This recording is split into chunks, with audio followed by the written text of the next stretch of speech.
Então, pessoal, quando que é a hora certa de procurar o médico ou o serviço de saúde? Na verdade, na maior parte das pessoas, o quadro clínico vai ser muito leve. Vai ser quase que um resfriado, uma gripe, sem grande diferença daquilo que a gente tem numa gripe comum. Nessas circunstâncias, eventualmente não há nem necessidade de procurar o seu médico. Você pode ficar em casa para evitar a disseminação da doença para outras pessoas, vai se alimentar bem, vai poder tomar bastante líquidos. Se você tiver um pouco mais de incômodo com a febre, você vai tomar um antitérmico.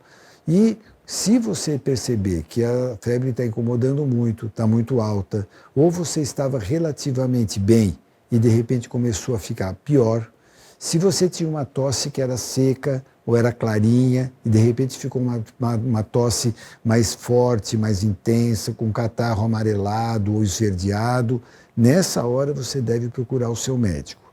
Uma outra circunstância é quando você já está numa fase praticamente de cura e você percebe que a doença está voltando. É possível que esteja acontecendo uma infecção bacteriana em cima de um quadro causado pelo vírus coronavírus. Então, nessa hora, é importante você também voltar ao médico para contar isso para ele, porque ele pode, nessa hora, ter que entrar com medicamentos adicionais.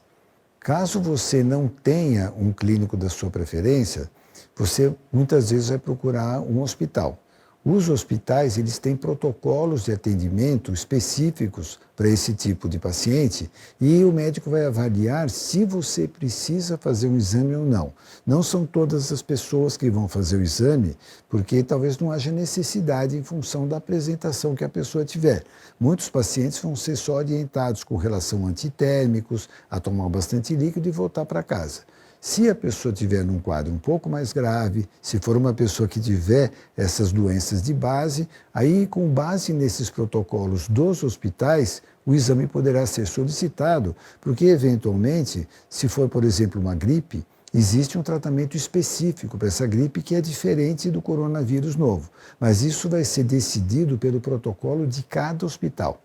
Bom, o Grupo Fleury atende as regulamentações da Organização Mundial de Saúde e do Ministério da Saúde. Por essa regulamentação, as pessoas que estiverem com uma forma mais intensa da doença devem procurar os serviços hospitalares para poder ser avaliado por um médico e estudar a necessidade e a conveniência de fazer um exame específico para detectar esse coronavírus. Isso é uma forma da gente não sobrecarregar o nosso sistema de saúde e usar de uma forma adequada os recursos de saúde que precisam. Então, nesse sentido, o Grupo Fleury só recebe amostras dos hospitais que são conveniados conosco, a pessoa procura esse hospital, ela vai ser avaliada por um médico e na dependência da avaliação desse médico, ele vai poder mandar colher a amostra para fazer essa pesquisa ou não, se achar que é uma medida importante para aquela situação.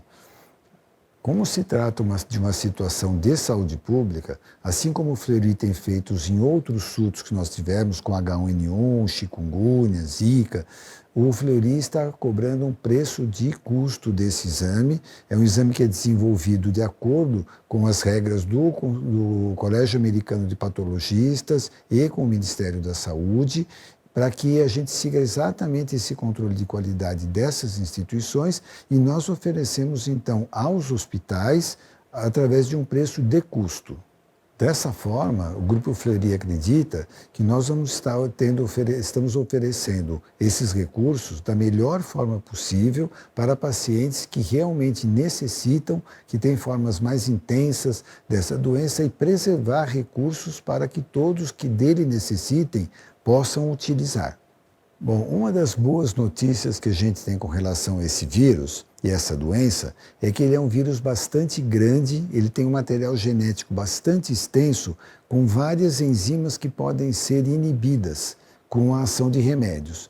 Então, existem vários trabalhos sendo feitos, especialmente na China, onde eles têm um número muito grande de pacientes, experimentando vários tipos de medicação para ver qual é a melhor, aquela que tem menos custo, aquele que tem menos efeitos colaterais. Então, a gente é muito otimista com relação a isso, de que no futuro breve a gente possa vir a ter remédios para tratar essa doença.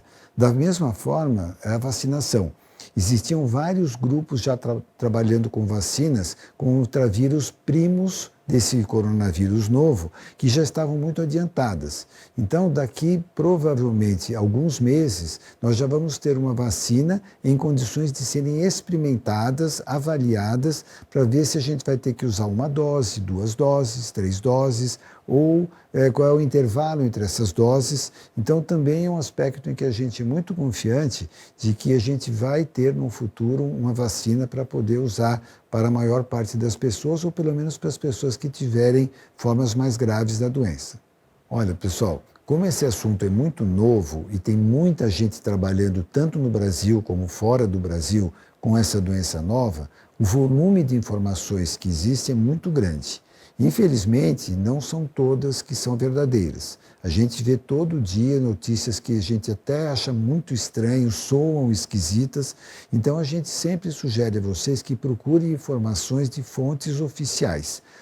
Dados do Ministério da Saúde, da Secretaria da Saúde, das universidades. Quem tem mais facilidade com língua inglesa ou espanhola, a gente tem o site do CDC, o site da Organização Mundial de Saúde. Esses sites fornecem informações muito seguras, muito precisas. Desconfiem de informações que vêm de outra fonte. A gente sugere para vocês também que procurem as nossas mídias sociais das várias marcas do Fleury, onde a gente coloca informações boas, atualizadas e informações muito sérias. Então, dessa forma, eu acho que a gente vai conseguir ter a preocupação na medida correta para a gente evitar essa infecção, para a gente lidar bem com ela e também sem espalhar muito pânico e histeria.